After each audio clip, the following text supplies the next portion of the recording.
Seorang perempuan nampak menjerit, berteriak meminta iba dan pertolongan dari semua penonton di sekitarnya. Puluhan aktivis di Pontianak, Kalimantan Barat menggambarkan aksi teatrikal ini sebagai jeritan kepedihan di tengah maraknya kasus pemerkosaan dan pembunuhan keji di tanah air belakangan ini. Kepedulian masyarakat luas atas kejahatan luar biasa pemerkosaan dan pembunuhan jadi sasaran yang hendak digugah demi para korban dan tentu agar tragedi yang menimpa para korban tak sekedar berkurang, tetapi hilang sama sekali. Dari pengamatan Komisi Perlindungan Anak Ibu Daerah Kalimantan Barat, kasus ini menempati posisi tertinggi di tahun 2016. Itu pun belum termasuk yang mengendap di level keluarga tak berani melaporkannya. Demi menghapus kejahatan serupa di masa datang, polemik bentuk hukuman bagi pelaku jadi persoalan lain nyatanya. Sekelompok warga di Solo, Jawa Tengah memilih fokus polemik ini. Mereka menganggap hukuman kebiri dan vonis mati pemerkosa, melanggar HAM, dan tak efektif merehabilitasi pelaku. Bagi aktivis seperti Endang Listiani, bentuk kebiri kimiawi dan vonis mati bukan tak mungkin malah memicu masalah lain nantinya.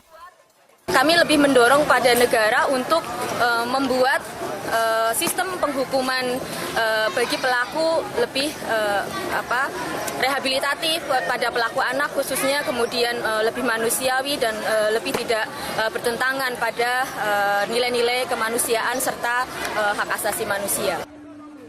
Maraknya kasus kebiadaban pemerkosaan dan pembunuhan juga mengetuk nurani warga di Surabaya, Jawa Timur.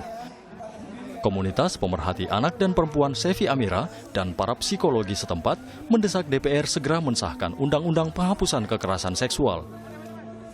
Tujuan aksi ini sendiri adalah menginformasikan dan menyadarkan sebetulnya ya masyarakat, karena belum tentu orang tahu ada rancangan undang-undang itu.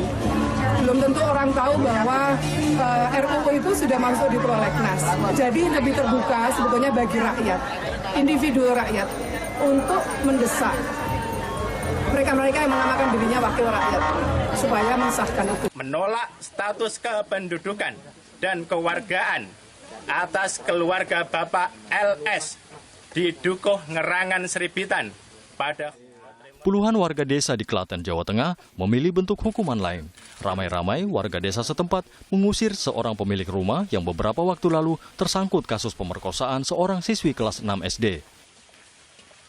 Saat itu, rumah LS, warga yang diusir dari desa ini, jadi tempat pesta miras.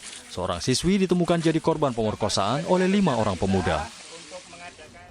Atas desakan sejumlah elemen bangsa, pemerintah kini tengah mengkaji teknis pelaksanaan hukuman kepada para pelaku pemerkosaan.